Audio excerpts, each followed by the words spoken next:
Hi, everybody. Thank you so much for joining us today. We are back. We are psyched to be here. We are with Lawyers in the Wild. I am Lindsey Egan. I am the founder and managing attorney over at Poppy Legal Group. We specialize in family law and estate planning. And I am joined today by my awesome co-host, Rob Hardigan. Hey everyone, Rob Hardigan. I'm the founder of Lionheart Injury Law. We have locations in Atlanta and Boston, and co-host here with Lindsey. Yeah. So, Rob, tell me, how was your flight in today? Yesterday. Yesterday. Yeah, it was good actually. TSA line wasn't that long. Yeah. But man, I'll tell you, it's in Atlanta. I mean, I've been wearing shorts for like 3 months. Rude. So I get Just here, why are you and sticking it in our it's like, face? it's really green in Georgia, and I get here, there's no leaves on the trees. At least it's not cold. But Yeah. But yeah, it was. It's always great to come back home. Well, So, we have 50 degrees here yeah. for you today, so you're welcome. It felt fine. Yeah, Felt I'm fine. so glad you've Yeah. acclimated. It's not 20, right? Oh my God. Well, should we get into it today? Because I'm super Yes. psyched for our guest, and I really can't wait to have this conversation. I need it. Yep. And I am already a loyal client, but I just can't get enough. I Oh, am drinking the same CPN here. Kool-Aid. Oh, same here. Yeah, they're the best. Yeah, they are the best. So today we are so happy to have Peggy Gruenke of CPN Legal out in Cincinnati. This is a company, you guys, that helps law firms with all things law firm financials. So bookkeeping, financial management, operations, payroll, more that she will go into. And she's really helped both of us as we grow our firms and right there alongside us. So welcome, Peggy. Thank you so much for being here today. Thank you guys for inviting me to be part of this podcast that you're starting up. I'm really excited for both of you, and it's been a pleasure having both of you as clients and watching you grow. And I think one of the most exciting things I get to be experiencing is when I have that first initial phone call with you Yeah. guys, which you can remember, I right? can. And you're just starting out, right? And Yeah. you don't know what you're going to do. And I think I always say you'll be surprised at how you grow, right? And we're going to Yes. be there to grow with you. And that's the most rewarding thing that I see happen is to be there to watch you grow and Yeah. help you grow. And for my team, that's the most rewarding thing that they see happen. I love that. And the experience that you bring is incredible. Even just probing us with the questions as we grow. Hey, do you think it may be time to hand over the reins of this? Because as you also may know, I think lawyers are notorious for being control freaks. I mean, Yeah. Yeah. I don't Yeah. want to toot my own horn, but beep beep. Yeah. Yeah. It's definitely something that I think we're all guilty of. Oh, yeah. So I think, Yeah. Peggy, it would be really helpful to just have a general overview for those that are listening that aren't already familiar with CPN. Can you Sure. tell us a little bit about what CPN is and what you do? Sure. Okay. Let me give you a little background about how it came about, because it's kind of the story in itself, right? Um, it's a family-owned business. It's my husband and myself, and now our daughter is part of the company too. She joined in about 4 years ago, as this company we had grown it. My husband and I, we looked at each other one day and we said, well, what do we do with this now? We had this beautiful set of clients. I love working with the clients, and I didn't want it to go away. And we had eventually retire. So our daughter raised her hand, and she had been working in a professional services firm, which actually meant a lot to us because she had the client relationship background as an account manager. And she said, I'll do it. And so she's been part of it, and she has taken us to that next level so Wow. that we can continue to grow. But it started as my background in legal was I was a director at the Cincinnati Bar Association. So I had been working with solo small firms and kind of fell in love with the legal community in Cincinnati and started mentoring solo small firm lawyers back then. And then I left that to go manage a law firm for 10 years. So I got into the mid-sized law firm world at the same time. And I actually taught at the University of Cincinnati's law school, the business of law. And around all that time, Clio had come out, right? In my first career, my first act, I was actually a database programmer because my husband and I were both computer science majors. So then I kept getting more involved in Clio at the time. And I went ahead and got certified. So I was one of Clio's first certified consultants.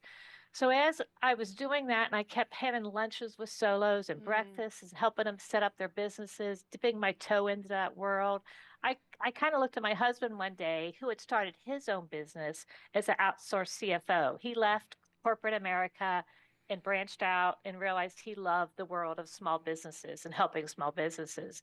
So we looked at each other one day and said, "Hey, I've been doing this legal stuff, and I know that they need help. You do the financial stuff. Let's join forces." Yeah. And that's what happened about 8 years ago.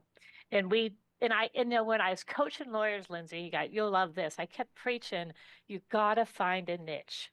You have to find what you're good at so you can tell a great story and talk about it and know and be able to market that niche. Yep. And when I first started CPN Legal, I'll be honest with you, I was trying to do too much. Yeah. I was trying to help with marketing. I was trying to help set up software, which like Adriana Linares does all that stuff. I was trying to do too much, right? And then when I joined with my husband, that's when we realized you got to do what you preach, Peggy.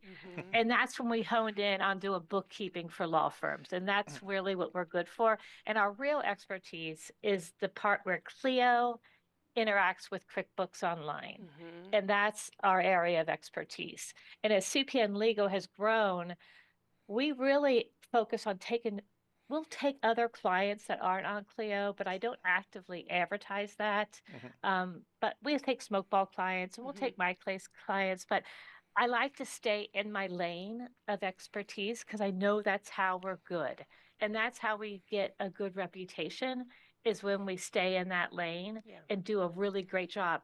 And in lawyers, just from experience, if you're trying to grab every case that comes in and you decide to take a case that I can do that case, but it's not something you're really well equipped to do, you're not going to do a great job, and you risk the chance of people not saying good things about you. Right. And I learned that the hard way. Yep. So that's why we've decided to purposely stay in the lane of Clio and QuickBooks Online. Does that make sense to you guys? I mean, I learned the hard way, so I had to do it.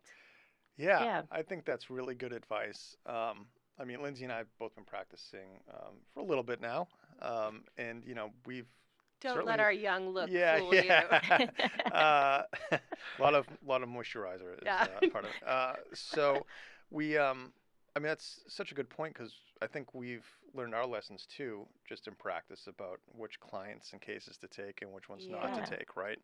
And I think you always those cases that you took on, those clients you took on, where you had that initial gut feeling like, I don't know if I should take this, and then you're like, yeah, but, and then 3 months later, you're like, I should have listened to my gut feeling. Isn't that so true? It's so true. Oh my gosh. I think of it as almost like a funnel. When I was starting out, I took probably anyone that walked in the door because I'm like, oh, law, I'm a lawyer. Right. You know what? I can do this. I can do it. And then you start to funnel down and think like, but I'm really good at this practice area. So I'm going to play in this world. And then finally, I want this practice area and I want this type of client. And being able to be that selective and intentional is really lovely for both the client and for us. Right. And it does take time to get there. I think, one thing we learned when we started our practices is early on, you're just trying to get some work in and get some revenue, and then you get to a point where you can be more selective, and that is a really good feeling. We talk a lot about CPN Legal about being joyful, and we're bookkeepers, right? And with lawyers, so sometimes a lot of excitement. It's hard, right? Nanny. But it's really important for us. We have two key words that we use in our business: is be curious. If you're any Ted Lasso fans, we have a dartboard in our kitchen. Love it. And be joyful. So if we can't be joyful in what we do, and if the client is making it difficult for us to be in a joyful place, we'll get rid of the client, to tell you the truth. Yeah. If they're rude and they're just not fun to work with, it's not worth it to me to put up with it, to tell you the truth, when I've got other clients coming in the door that I can work with. It's that important to the culture here at CPN Legal that I'll make that decision to terminate that relationship. As much as it's sometimes painful for me, it's the right thing to do. and I always feel better about it, I'll Mm-hmm. help them along with with something else, with what might be the right thing for them. It just wasn't the right thing for us, if Right. that makes sense. And in the end, everybody tends to be happier, at least on my end. Well, and that's Yeah, so indicative in your staff, Peggy. And I think I was listening to a podcast the other day. Correct me if I'm wrong, but all of the people that work with you for you are all employees, correct? they are. I Is don't that hire still the any. case? That's so, yeah, it is a passion of mine from the Yeah. beginning that if they all are W-2 employees and Yeah. they all actually show up to work, except we have two remote, actually three, because her husband got she's a P and Procter and Gamble Yeah. Yeah. wife, and he got transferred to Mexico for a couple years. So she's remote right now. Mm-hmm. But the other two are remote, but they came to us in very unique situations. One of them used to work for Streamline Legal. I don't know if you're familiar with Sure. Streamline, but she was with Yeah. Melanie. Melanie, Yeah. and Melanie now is at Clio, Yep. obviously. And so Beth came over with us, and she's at West Virginia. And one of them is another unique situation. But other than that, all 39 of them show up here at work, and they can work remotely 2 days a week. Yeah. But That's great. the office dogs here, everybody's here, and that's so important to me. We don't hire contractors. No one works in the Philippines. They're not over in Mexico. Yeah. They're Yeah. not, Yeah. and we handle such sensitive data, and they all have to be experts in QuickBooks, and they Mm-hmm. have to understand the legal business. Your guys as lawyers, I always tell lawyers when I talk to them, when I do a take-in call, a sales call, I ask a couple important questions. One is, what's your goals? Do you want to grow, or are you happy where you're at? Because that's important to me as to where I'm going to place them on a bookkeeping team. Right. Okay, if you really want to grow, then I know what team to put you on, right? And then I also need to know, are you happy with your current situation? Do we need to clean things up, right? So that also gives us a grounding place to where we're going to start, right? So there's a couple of things that we have to think about before we get started, before I place you with my team to try to have a good match. But we have a very rigid onboarding process to make everything work properly from the beginning, which is really important to me too. But part of that is knowing that they're going to have a team that's part of CPN Legal's culture that's built in. I'm not saying that they can't have that if they hire people from the Philippines, but to me, it's so important that everybody is here working together. And it's such a collaborative environment. Lindsey, you've probably been part of this, both of you guys. Yes. Yep. We're working on your stuff. We're doing your trust three-way Yes. match, for example. Yes. And I hear them outside, hey, I can't get this trust three-way match to work. Something looks weird. Can you come down and help me? And they're out the door, they're looking at it together. They're so good, and they're Yeah. on top of it, and we can Yeah. rely on that Yeah. and breathe easy Yeah. because Yeah. the trust, reconciliation, and the three-way accounting Yeah. is something that if you're, anything that's, I don't know, but the process is just so crucial and important, and Right. I think it's one of the easiest ways that we can get into trouble. And Oh, yeah. why not outsource that? Megan from your team was emailing me saying, Lindsey, I hate to bug you, but you moved a penny. You got to put the penny Yeah. back. Yeah. And I'm like, Yeah. thank you, Megan. I needed to hear that. Yeah. Yeah. So sorry, Rob, when I worked at the Bar Association, I was a director, and one of my duties was to be on the Ethics and Professional Board. And we met every month to review lawyers that were reported for ethics violations, right? Mm. So I saw firsthand what lawyers had to go through. Whether they were rightfully or wrongfully reported is another issue from clients, angry clients, right? Sure. But some of them were rightfully reported for misuse of funds. But I kind of saw what happened. So that's an area that I spoke across the country on, was trust account management, right? And that's the first thing they learn when they come on board. And my husband he's an Excel programmer, so he wrote this really cool tool that you guys are all you get to use, that helps us do a really efficient and accurate trust three-way match every month as part of your financial packet. And because we're using the Clio QuickBooks integration, you guys don't realize this, but it's so transparent that anything that you do in Clio, we see happen in QuickBooks right away. And if it happens in QuickBooks, but it didn't happen at the bank, we're going to call you right away. Okay, what did you do? We're not seeing this happen. Move the penny. What did you do? Something happened here. So and to your point, when we take on a new client, this is so if it's a brand new client, obviously it's a clean trust three-way match, right? But if we take on a new firm that's been an existing firm, I think we've had one, and we've got 390 bookkeeping clients, okay? We've had one firm that actually came to us with a clean trust three-way match. Wow. One. Ooh. That's how many we've cleaned up. Wow. Yeah. So it's not something that they pay a lot of attention to. And with the audits that are going on right now, especially in California, North Carolina is a heavy audit state right now. We're seeing they got to be on top of it. So yeah. Yeah, I'd say, I mean, for me, my experience is, CPN has just been so smooth and the follow-ups and everything's clear. And it definitely gives us peace of mind. Oh, yeah. Because there's so many other things that we're, dealing with throughout the day. To know that this is taken care of, I mean, it's a huge just weight off our shoulders. And we shouldn't be doing that. I mean, this is not my skill set, clearly. Yeah. But I think that it takes some, realization on our end to say, we need to offload, we need to outsource, and we need to leave it to the experts. Peggy, one question I have for you is, you're so deep in the woods and your staff is so deep in the woods. You give us such a nice, clear picture in these financial packets, on a recurring basis. What do you see out there for law firms as far as why they aren't being as profitable as they could be or should be? Yeah, and I'll have a follow-up to that. Yeah. That's a great question. A couple things for that. One of it is they're not watching things closely.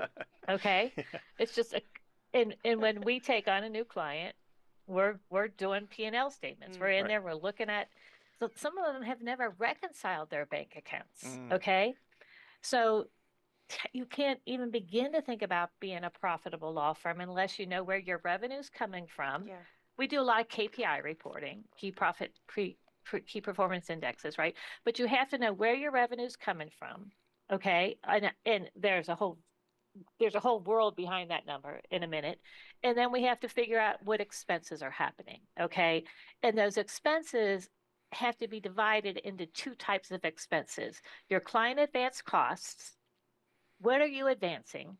And those have to be set up on your P&L, and we call them cost of goods sold. Okay, we don't want them buried down in your expense part of your P&L because we've got to watch that number to make sure that the income is being offset properly against what you're paying out. So could you give us an example of that? Would that be like a court filing fee? A court filing fee, expert witness fee, Secretary of State fee, Texas e-filing fees, Georgia e-filing fees, whatever. Those are client advance costs. And the way we set up your books with the Clio integration, we're assuring that those are all captured correctly. Okay. And then we've got your expenses.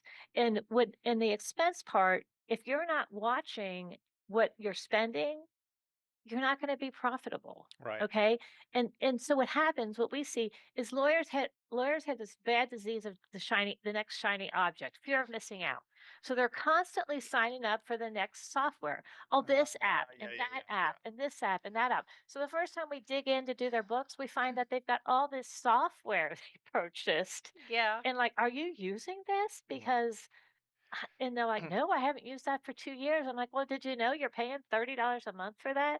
No, I didn't know that. So that's one of the analyses we'll go through is looking and I'll tell lawyers you're not ever going to make more money by cutting expenses. That's not how you make more money. You make more money by building revenue. Okay. But you have to start by first analyzing your expenses and do they make sense? And what do you really need to be spending money on? And can you save money, right? Yeah. And then we got to look at your revenue numbers. And we got to figure out where's your revenue coming from. And behind that revenue number is there a lot of things like your utilization number. If you're hourly, and Lindsey, you're family law, you're hourly. Rob, what do you do? Personal injury, contingency. Contingent. So on the hourly side, you got to be tracking and are people entering their hours? What's your utilization rates? Is it being captured? Is it getting billed? Are we writing it off too much? I tell lawyers the worst thing you can do as a lawyer and that kills your business is when you get that draft invoice, if your instinct is to start writing off time before that client even sees that invoice, you're doing yourself did that the other no good. Don't do it. Confession let the client be the one that argues that Okay. Yeah. Send the bill out. If they question that time entry, then you can write it off. But don't you assume that they're going to question that time. If you spent 3.5 hours doing that task, you spent 3.5 hours doing that task. That's how long it took you to do. I find this happens so much that they'll say, I shouldn't have spent that much time. It should be 2.1. Well, why should it be 2.1? Yeah. Yeah. It was really 3.5. But let the client dispute that. Does that make It sense? totally Don't does. don't don't start writing it down and set it out. That's my point. Set it out. Let the client have that decision. They might pay it, They might pay it. right? Yeah. Somebody said So to me the other day, and I love it, and it reminds me of what you just said, which is don't light yourself on fire to keep somebody else warm. Oh, that's a yeah. very good quote. How Yeah. Oh, that's a Yeah, great. it's that's very good, good. right? I know. I need to print it Yeah. out. Mm. Yeah. So I think Yeah. that's really important. And so the other thing to back to profitability, okay? One, we're big on cash flow analysis. So Mm. we do a lot of weekly cash flow reports. But to that point, if you bill hourly, we invoice twice a month. Mhm. So our most profitable clients are clients that invoice twice a month and replenish retainers twice a month. So Ugh. we're very rigid about that. Our invoicing department is is getting the bills out and holding your feet to the fire because Mhm. lawyers are terrible about doing invoicing, right? But you got somebody and you do, Lizzie, Mhm. you got Abby. Yes. It's time to do billing, right? I don't Yes. know if you bill twice a month or not, but it helps cash flow tremendously because two things happen. That that client is getting more consistent communication from you, and communication we all know is the key to a successful Right. relationship, Right. right? They're Mm. seeing the bill and they're seeing the movement on their case more frequently, right? And they're not getting as large of a bill. It's not Yes. sticker shock, Yeah. right? Mhm. Yeah. And then your cash flow is improving. And if you're really good about keeping money in trust, which we all should be if you're billing hourly, then you're paying yourself twice a Mhm. month, right? Yep. So when we're transferring trust money and Abby says, "Okay, Lindsay, let's transfer, $28,000," you're like, "Oh, I get to pay myself today." Yeah. Um, and then you can go ahead and replenish them right away. We run the trust replenishment reports Mhm. and we send them replenishment retainers. So to your point, you guys, the most profitable law firms analyze expenses, but just once. Don't beat yourself up over it. Just do a deep dive, set it up, then watch your P&L statements, bill regularly, invoice regularly, get those trust replenishments, and look at your cash flow on a weekly basis. And have a great partner like Yes. CPN. Yes. Yeah, Yeah. have a great point. Yeah. And don't try to do it yourself. I was going to say something before. When we take on new law firms, and I always who's been doing your bookkeeping work? Yeah. That's always my first question. Who's been helping you? They'll a lot of times they'll say, "Oh, my paralegal's been helping me, or my office manager," and I'm like, "Well, that have they been trained to do this kind of work?" Yeah. No. And do So they it want happens. to? Yeah. Also no. Right. Yeah. They don't. They definitely don't want to. Right? So that's why we clean up so many messes. Okay? Because lawyers are lazy. They don't want to make the effort to try to outsource it because it's work. I mean, you Yep. got to make some phone calls. It takes a little time. So they assume that their little paralegal can also do bookkeeping work, or their nice office manager who's good at a lot of other things can learn to do trust account management and do QuickBooks and reconcile and do all those great things, which they might be able to do, but it's going to take them 3 times as long as we do. Right. So just little things like that. Peggy, I have a question on profit margins. So is there, and maybe this is different for the which practice area, whether it's Yeah. family law, personal injury, um, but where do you like to see firms as far as a profit margin percentage? Yeah, that's a great question. And it'll depend on regions and practice areas and a lot of different things, right? But before we look at profit margins, I'll tell you the one number that we look at, and I'm going to get back to your Yeah. question, is we look at percent of expenses to income. Mm. We first look at how much you're spending on payroll, because that payroll number is going to be the first number that affects that Right. percent of revenue, right? Percent of profit. That's your biggest expense, right?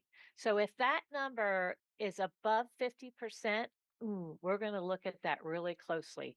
Okay, you got to start making more money if you have that many people on staff, Yep. or you got to really analyze why you're paying your people that much money. Yeah. Yep. Okay. So that's the first number we look at, Rob, is analyzing that percent of payroll that's eaten into your income. And when Okay. you look at payroll, are you also including the owners, what they're paying themselves, or is it just the staff? Um, Sometimes both, Okay. usually both, Yep. because it's eaten, but it's still eaten. A lot of times we'll separate out both of them so that they can see it separately. When we do the P&L, we'll make a separate bucket for owner wages and taxes, and then other staff and attorneys. Or a lot of times owners aren't on payroll Mhm. and they're just doing draws, Right. Right. right? Which is on the balance sheet Yep. anyway, so it's not there. Um, but then on the profit margin, we like to see 20 to 25%. And the point of that is if you're making too much profit, you're going to pay taxes on it. Uh, right? Yeah. So a lot of our lawyers by the end of the year are looking at that number and they're going to start, maybe maybe I should start prepaying some taxes. They'll do a little bit of analyzing how much am I going to owe in taxes come April, and they'll prepay some taxes, right? Yep. They kind of watch that margin a little bit because you are going to get taxed on Yeah. it, Right. right? The only time you really got to worry about numbers if you're going to plan on selling your business. Yep. Okay. Then you got to worry about that number. There's things involved in that, like talking about stripping out owner wages. Mm-hmm. That's a time if you're planning on selling your business in the next 5 years, you want to start setting up your P&L to strip out owner wages from your rest of your payroll numbers because we can put them on a different spot on the P&L. So when you submit your P&L to get a business valuation done, it's on a different part. We put it under other expenses to separate it out. So it's being evaluated a little bit differently, things like that. But Got it. generally, the profit margin of 20 to 25% is nice, Yep. but it doesn't have to be that Yeah. high. Okay. I was just Yeah, curious yeah. You can prepay rent, you can prepay, Yeah. yeah. Yeah. because in the personal injury space, right? You can have these wild swings of revenue, right? Especially if you have a Hmm. huge case. Right. So I wasn't sure if in personal injury, like that percentage is going to be higher. Mm. For I don't know. And that's like a benchmark question. Mm-hmm. That's something that would be in the Clio's legal trends report. hmm Did a lot of benchmark analysis. That's something you could Google, Yep. Rob, and it might be in their legal trends report, the benchmark numbers by practice area for that. I could look at your numbers Yeah. compared to all of our We other. won't do it on the air. I mean, they look pretty good. They look pretty good, but But we do have a lot of personal injury only firms. Yeah. And a lot of our clients have asked us that before. Why don't you pull reports and compare us to other um, personal injury lawyers yeah. and things like that? Which one day we'll get around to doing as we're building some new tools to do that kind of stuff. That's But it's a great. good question. So Yeah. it sounds like CPN is growing alongside us as we grow Oh as yeah. well, which is just Yeah. wonderful for this Yeah. relationship. And We Peggy, we the worst thing I could do is turn down a client because I don't have the capacity to do the work. yeah. And it's really a hard balance. And lawyers, it's the same way for you guys. I don't want to take on a new client and overpromise and underdeliver. Mm-hmm. It's the Yeah. worst thing that I could do. Right. And I've done that. And I'll admit that I've done that. And Yeah. I've had to backpedal a lot of times to dig out of that hole, right? But I don't want to do that. So I always want to be prepared, but I don't want to have to turn down a client and say but I always have to take care of my current clients. Right. But you guys have to come first before I take on a new client if I don't have the capacity. That's why we're always trying to hire really good people, if So that makes sense. that is an approach I really try to take Mm-hmm. when I'm evaluating if I'm going to take on a new case or new Mm-hmm. client, right? Yeah. How much time is this going to take away from my other clients where I could be doing work for them, right? Yeah. So you're looking at the upside and is the client going to be easy to work with? Is the case, does it have that kind of value to make it make sense to take it Right. on? So I think that's a really good piece of advice. Yeah. Yeah. I could talk forever, so I sorry, you know. guys. I know. No, Peggy, this has been so helpful, and I'm sure our listeners are really going to appreciate this. And I bet a lot of people are going to come and look you up, and they should, and continue this Yes. conversation with you and your amazing team. So, where can people find you? The best place would be go to our website, Great. cpn-legal.com, or just Google Peggy Gruenke. I'm out there everywhere, a lot of places. We just won Clio's Partner of the Year Oh, award, which congratulations. that's an award I've been after for quite a while. Good So for we just won you. That's that. awesome. Yeah. We're on Facebook, we're on Instagram, we're on LinkedIn, so we can find us in many different places. And we look forward to connecting with more of your listeners. Would be great. Awesome. Yeah. Thank you so much for your time, Yeah, Peggy. thank you. We'll be Thank you. talking with you soon anyway. Yes. Yeah. Thanks, guys. See Yeah, you. thank you. Bye. See you.